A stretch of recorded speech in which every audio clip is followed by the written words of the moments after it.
Well, good afternoon.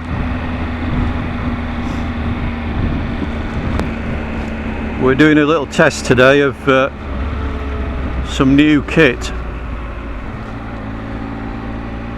namely a new action cam and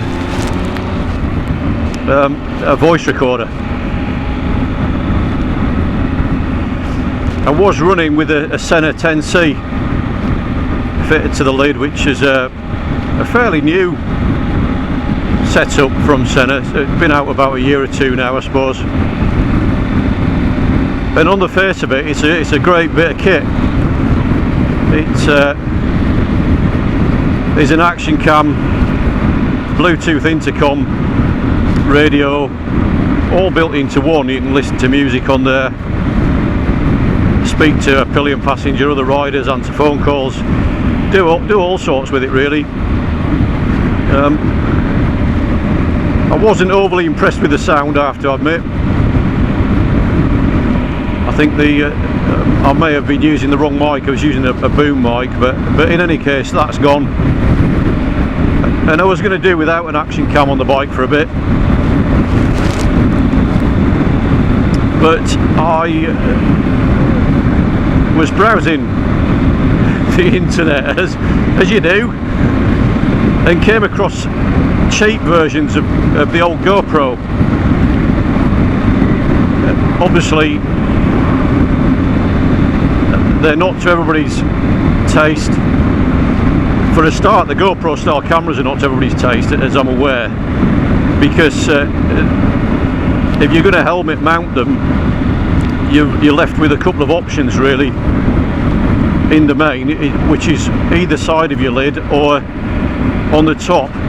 Now either side obviously sticks out quite a bit. On the top makes you look like a Teletubby. If you've got a lid that's compatible, you can get away with sticking them on your chin. Unfortunately, my Hurray X4 really isn't. I don't want to start drilling the front bit off or anything daft like that. So at the minute it's on the side of my lid. I've also got a mount for it on the upper engine bars on my bike, so I'll test that out as well. I'm not going to do a review of the kit today. It's mainly a test to see how it works, what angles work well on the bike, and also the sound quality of this little voice recorder I've got, because one major downside to the SJCAM 4000, which is what I've got, is that there's no microphone in socket, and it's in one of those little GoPro housings anyway, so I'd have to end up drilling that even if there was a mic in. It does have a microphone on the camera, but firstly, when it's on the bike, all you get is wind noise, and secondly, once you put it in the waterproof case, you get very muffled wind noise. So I thought about just doing a voice recorder on my iPhone, but then I looked into it a little bit further and found that there's some better options out there really, in the form of small digital voice recorders, the modern version of a dictaphone, I suppose. And then what I've got is a Sony, tiny little thing. I don't know if you can see it, because I don't know the angle of the camera yet, so I don't know if you can even see that. I've got it fitted in a magnetic map case on the tank at the minute, so I can see when it's recording and when it stops. I'm using a microphone called an iLav. No, I'll start again. It's an iRig MicLav, and it's compatible with your iPhone, but I've got a little adapter, which means I can use it with other gadgets as well. I've tested it indoors. It works quite well. It's another matter on the bike. We'll have to see how it picks up the sound, if it's distorted, if it's picking up a lot of wind noise. It is tucked right away right in the bottom of my chin bar. So we'll see how we'll get on with it. It has got a little sponge muffler on it. I know they're not great. But what I've also done is a little tip on one of the YouTube vids, one of the countless YouTube vids out there on microphone setups, and somebody has suggested cutting the finger off a latex glove and putting that on and just tidying it up and tightening it down with a little zip tie. So that's what I've done. We'll see if it makes any difference. We'll see what the sound's like. Again, I've done some basic settings on the little voice recorder, and we'll see what they're like. I've sort of reduced the input a little bit to sort of counteract the fact that we're going to have some wind noise on the bike. You just can't escape that, and also for the fact that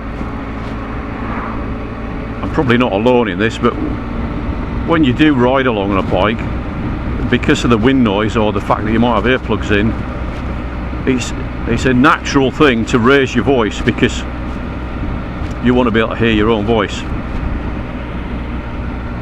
And if you can't hear it, you think you're speaking too quietly, which I'm probably not, probably speaking too loudly, but we'll see.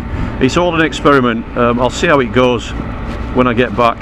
I'm going to put this on YouTube anyway once I've done the editing, because I'm now going to have to edit not only the footage but also the voice recording clearly. So I'm going to put it on YouTube anyway, whether it's good or whether it's crap.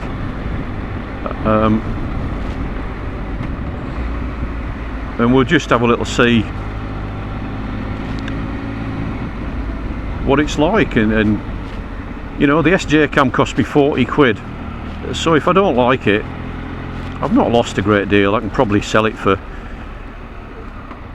nearly that anyway, with all the kit back on eBay or something daft. But you know, I'm quite happy with the footage of the SJCAM, so I'll likely end up keeping that to use in some form or another.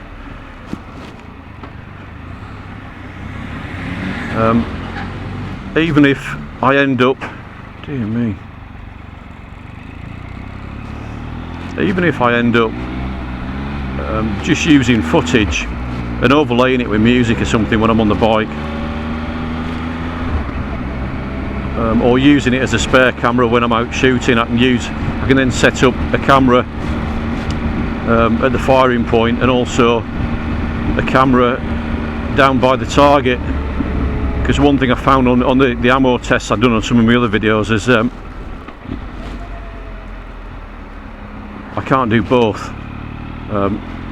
So what I chose to do was neither. And I only turned the camera on as I was walking down to the target and showing you sort of the ammunition I was using. And it's nice, I think, when you're shooting to at least have one on the target, so you can you've actually got video evidence of your group sizes, which come into question quite a bit in the shooting community, but that's another story. Anyway, so that's what we're up to today. We're off into iRig, so it's an ideal opportunity to test the kit. I'm hoping it's not going to chuck it down. It's forecast to stay dry all day, but you never know. It rained this morning. But the purpose of the Norwich visit is to go and look at a few bikes. I'm headed into Norwich, Harley Davidson and BMW, which are right next door to each other.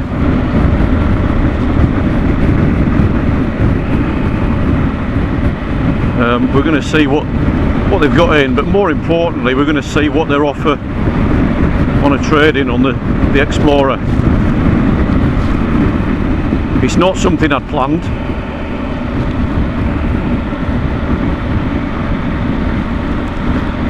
But the dreaded eBay struck again the other day. I think I'm a lost cause when it comes to buying something and sticking with it, especially when it comes to bikes or shooting kit. So anyway, I was browsing eBay the other day. I might have to tell you the story now, whether you like it or not.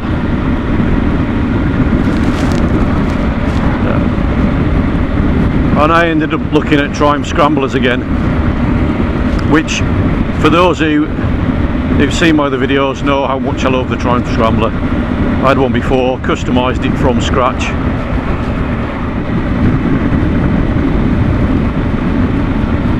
And then I would love another one. I thought I was going to stick with this for a long time because it'll do so much. But, the dreaded but, it doesn't do what the Scrambler did. Yes, it'll tour, yes, it'll go fast. It sounds quite nice, it's comfy. It's not costing me a lot of money on the deal I got it on, but it doesn't make me giggle like a daft kid when I ride it and start it up. It doesn't make me smile just by thinking about it. It doesn't really make the old heart skip a beat. And I think most bikers will understand that.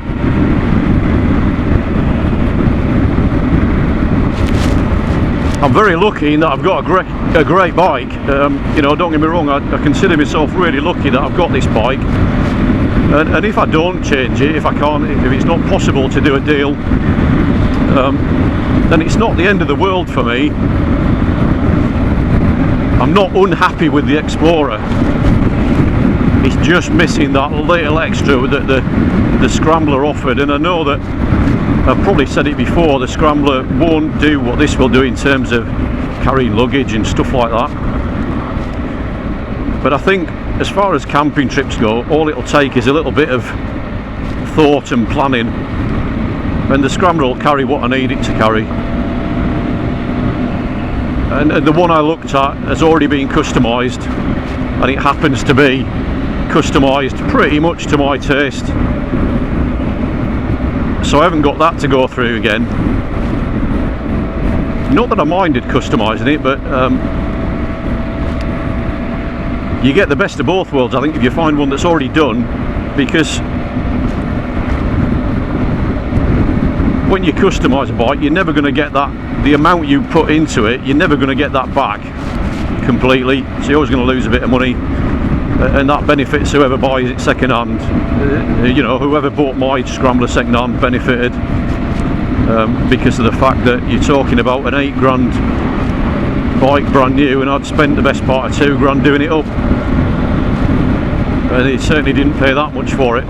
Anyway, so I've seen the Scrambler, and I went into the dealer where it is, and the trading price was a bit poor, shall we say. So the main reason I'm going to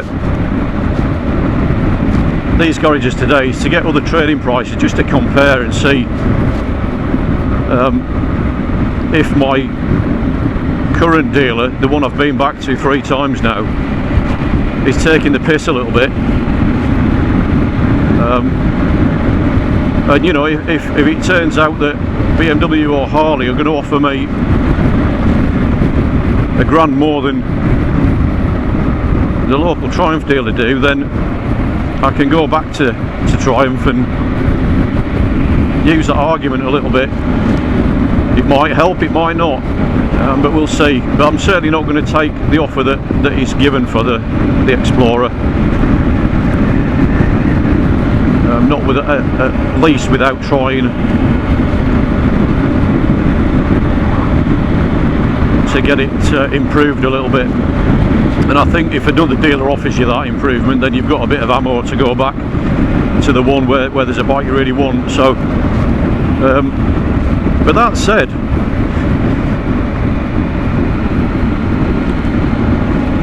I could end up walking away with a Harley, who knows. So there it is. I'm not going to keep you running all the way to Norwich, because I've been waffling on now for 14 minutes and a bit.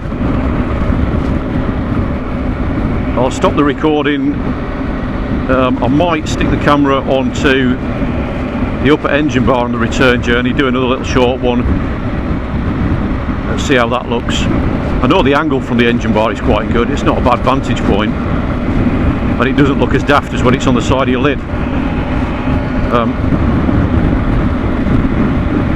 So I might do that on the way back, another short little bit of footage. The main test today really, as far as kit goes, is the sound recording. I want to see if that's adequate quality for YouTube, because that's the one big failing, as I said earlier, with the Sena 10C, was that I don't think the sound quality was good enough. Not when you listen to some of the other YouTube videos out there with biker vlogs, be it people using the drift cameras or the up-to-date GoPros that you can plug a mic in, or even a similar setup to this, you know, where you've got an independent camera and a voice recorder. So we'll see how it goes.